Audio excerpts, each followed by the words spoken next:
मिर्जापुर में हलिया विकासखंड के मवई कला गांव में पहुंची राज्यपाल आनंदीबेन पटेल ने लाभार्थियों को विभिन्न योजनाओं का चेक, पोषण पोटली, आवास की चाबी, दिव्यांगों के लिए यंत्र एवं साइकिल आदि का वितरण किया। उन्होंने नवजात शिशुओं का अन्नप्राशन भी कराया। उन्होंने अच्छे परिणाम के लिए पसीना बहाने की नसीहत दी। राज्यपाल ने कहा कि बेहतर परिणाम पाने के लिए हमें परिश्रम करना ही पड़ता है, घर में बैठकर परिणाम नहीं मिल सकता। कहा कि जब तक आप पसीना नहीं बहाएंगे, आगे बढ़ने का सपना नहीं देखेंगे तो बीमारी और गरीबी से नहीं निकल सकते। उन्होंने 3 बेटियों की चर्चा करते हुए कहा कि उनके पिता कम उम्र में चले गए, मां के ऊपर 3 बेटियों के पालने की जिम्मेदारी आ गई। वह बिना घबराए 4 घरों में मेहनत मजदूरी करके 4 पैसा कमाती, अपनी बेटियों को पढ़ने की प्रेरणा देती। आज तीनों बेटियां पुलिस में कांस्टेबल बनने जा रही हैं। उन्होंने कहा कि कमाई के साथ ही बचत पर भी ध्यान देना चाहिए। महिलाओं के उत्थान के लिए विभिन्न योजनाओं के तहत उनकी होने वाली कमाई सही जगह लगे, इसके लिए भी उन्हें ट्रेनिंग दी जाए। इसके लिए उन्होंने जिले के अधिकारियों को इसकी व्यवस्था करने को कहा। कार्यक्रम में राज्यपाल ने विभिन्न योजनाओं के लाभार्थियों को डेमो चेक एवं सामानों का वितरण किया।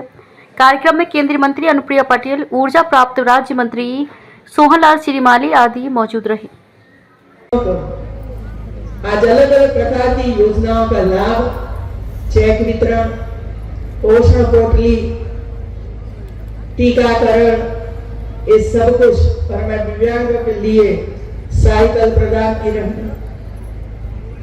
मैं इतना ही कहूंगी, जो कुछ आपको आज प्राप्त हुआ है, ये आपके व्यवसाय जो भी करते हो उसको आगे बढ़ाने के लिए ही इसका उपयोग करना है।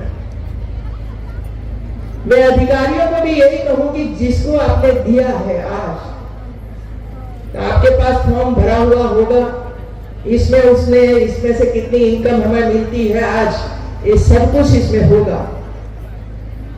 1 साल के बाद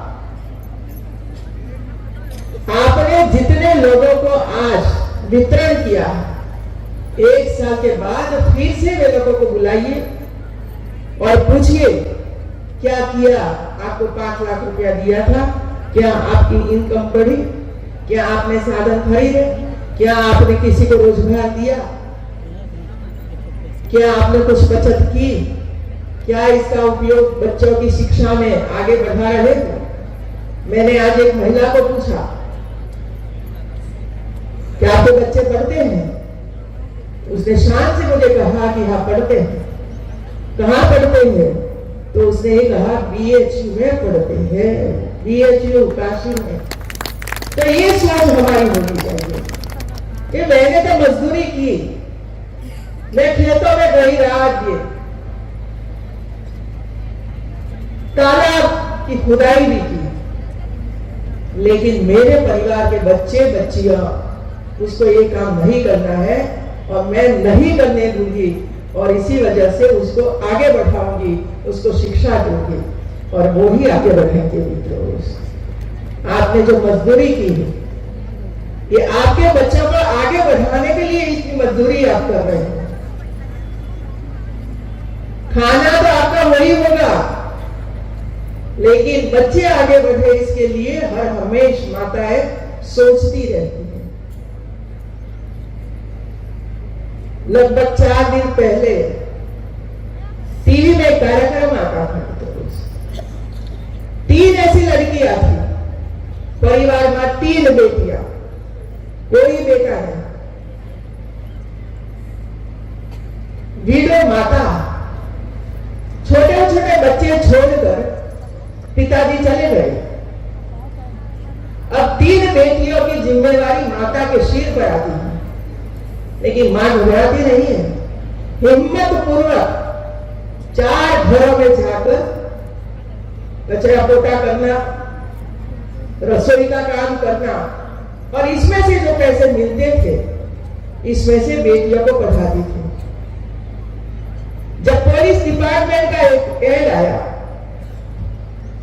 और उनको पता था कि कभी कभी वो आएगा, और इसी वजह से वो 3 लड़कियां एक साथ घर में पढ़ती थी। माता उसको पढ़ाती थी कि बेटा पढ़ो, प्रोत्साहित करती रहती। 3 बेटियों को एक साथ पुलिस कांस्टेबल की नौकरी मिल गई। देखो, एक ही घर में 3 बेटियां, तो ये परिणाम आता है उनको। लेकिन परिणाम प्राप्त करने के लिए हमें परिश्रम तो करना ही पड़ता है। घर में बैठकर परिणाम नहीं मिल सकता, पसीना बहाना पड़ता है। और जब तक आप पसीना नहीं बहाओगे, अच्छे सपने बच्चों के लिए नहीं सेवोगे, तो बीमारी में से, गरीबाई में से हम बाहर नहीं निकाल सकते। और ये काम आज माताएं अलग अलग कार्यक्रम करके काम कर रही हैं।